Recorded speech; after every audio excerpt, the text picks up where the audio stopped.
Hey, everybody. Welcome to Redeemer. This is Andrew, and it's Wednesday. I'll be honest. Normally, for these Wednesday reflections, I have already thought of something, or something's been in my mind, on my heart, and it's easy to just say, okay, I'm going to distill this down and make it the Wednesday reflection for that week. This week, I got nothing. I got writer's block. I asked my daughter last night, Waverly, what should Daddy talk about during his Wednesday reflection on the computer? And she said, one, tell everybody that your daughter Waverly is smart and lovely and loves mommy and daddy.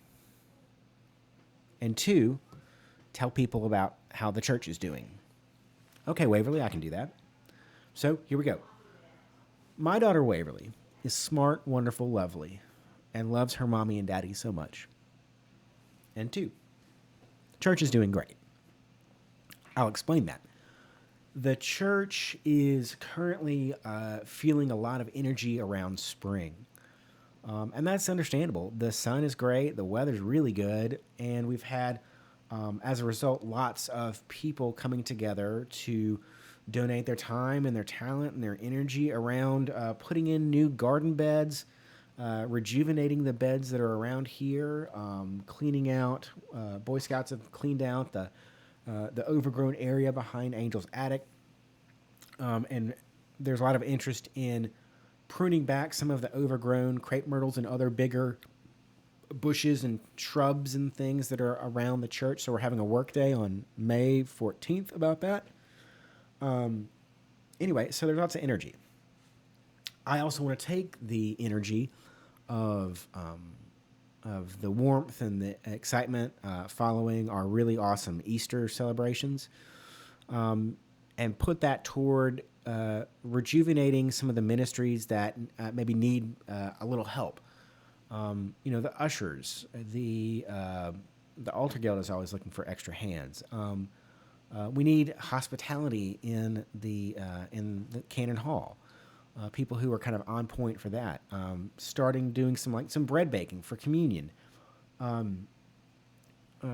Christian ed, youth ministry, other pastoral visits, things like that. These are all things where we can come together and put in some good work for the church. To that end, we are kind of beta testing a survey right now that will help match your gifts and talents and your interests into ways that the church can make good use of them for our mission in the world. And so look for that and consider figuring out how you can offer your interest and your energy in this space and for the fellowship of this group of people that we call Redeemer. Also about the church. Well, it's a weird time to kind of energize people around starting stuff because we are about to kick over into summer. For a lot of people, that means kids staying home from school. For a lot of people, it means travel or transition in some way. And so now that things are really kind of normalizing, I would hope that summer travel picks up, people get rest and relaxation, and they're visiting friends and family they haven't seen, and they're getting vacations. That said, summertime is notoriously bad for kind of that church slump. People are traveling. They're not coming to church always on Sunday. And while we all should come to church on Sunday, I totally get it. If you're out of town, you're out of town. Go to church somewhere else, wherever you land. Excuse me. All this to say, we're going to get energized about stuff to do. And if we have to wait until fall to start some of those initiatives, that's great. That just gives us the time to plan to do it. If it's stuff that we can go ahead and start tomorrow, let's do that too. But that's where we are. I'm looking to reestablishing fellowship for fellowship's sake, as well as more Christian ed offerings and more offerings for youth and young people. Also, if there are things that you want to see happen here, whether it's free weekly classes that are offered by people who want to lead a yoga session or something like that. I'm just spitballing here. If you have something like that you want to house at the church, host at the church, talk to me about that. I'd love to have reasons for more people to use the space. Now, if you are one of those people that cannot come out in public for medical reasons or whatever it might be, ability issues, feel seen and heard in this message. By all means, keep doing what you're doing. The fact that you are even watching this virtual message means that we're doing something right and we're reaching people. That's why I like online content so much, is that it reaches everyone pretty ubiquitously. But also, if you can come in and be a part of our fellowship and our community in person, I think seeing faces and hearing voices face to face is really important. So that's the church. Now, oftentimes when I'm wrestling for an idea for a Wednesday reflection, I look to our calendar. So today, for example, is the excuse me. This is pollen. Today's the feast day for the martyrs of the Reformation. That's talking about those who died, especially in the Reformation area. If you want to look just at the Church of England, after the Church of England was established by breaking away from the Roman Church, you had King Henry VIII, you had Edward VI, the first Protestant, but the first Protestant monarchs of England. And then you had Mary I, who came next.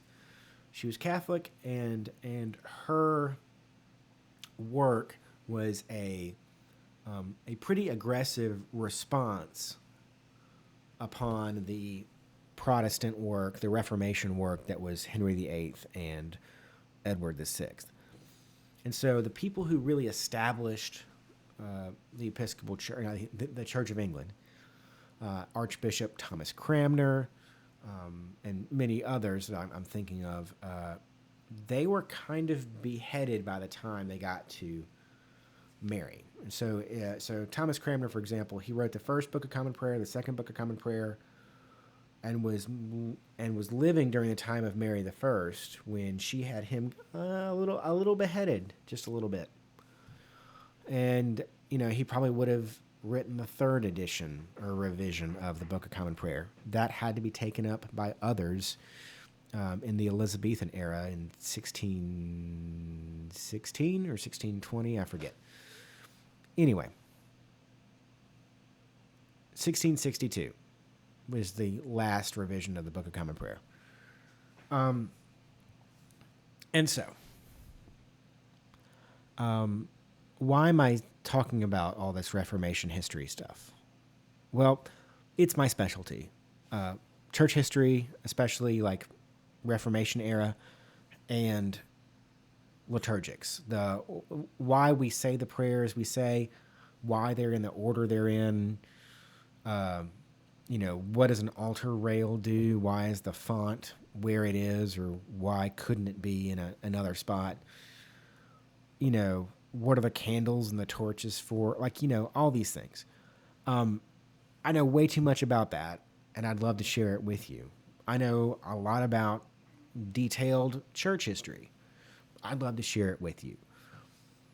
Our Christian ed classes have been primarily theme-based. We had Episcopal 101. We had the primordial history of Genesis. We had heresy. We had all these other themed units of Christian ed. And the response has been, that is cool. We like that. We'd much prefer that to some, just Bible study of Luke or Acts or John or whatever.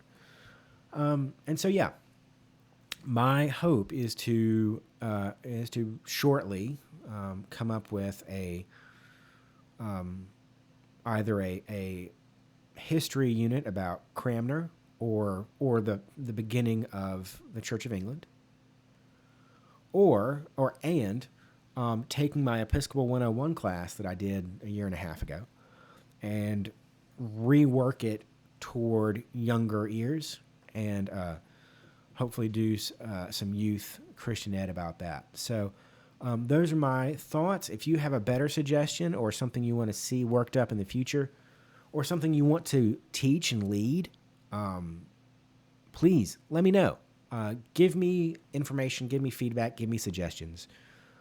Or if you want to be more involved in crafting these Christian ed units or offering some kind of thing that you could share, maybe it's a sewing thing, a needlework thing, making rosaries, making bread, making something. I don't know.